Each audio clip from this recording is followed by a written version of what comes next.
Congratulations, you're hired. HR sends you your offer letter, your W-2, your employment handbook, your 401k and healthcare eligibility form, and then they give you a non-compete agreement. Now this should give every employee reason to pause, and here's why.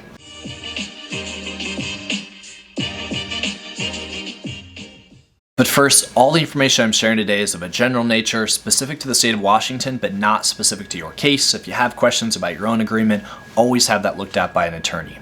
So most people, when they think of a non-compete agreement, it's actually much more than that when it's presented to them by their employer. Yes, a non-compete agreement typically limits the employee in time, geography, and scope. For example, an employee is prevented from working for a new employer for 2 years within 25 miles of the employer's principal place of business, working within the manufacturing sector, for example. But it also could contain some other major provisions, such as a non-solicitation agreement.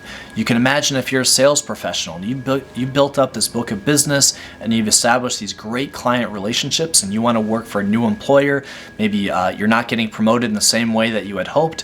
Well, oftentimes a non-solicitation agreement will prevent you from maintaining the same relationships that you had at your former employer. In addition to that, if you're working in any sort of design field or engineering field, an inventions or intellectual property agreement will often prevent you or require that you assign your rights to any sort of intellectual property or design that you developed while you were employed at that employer. This could be disastrous to any sort of employee that maintains maybe their own, maybe a moonlighting job or anything like that, where they're working on their own designs or inventions that are separate and apart from their employers.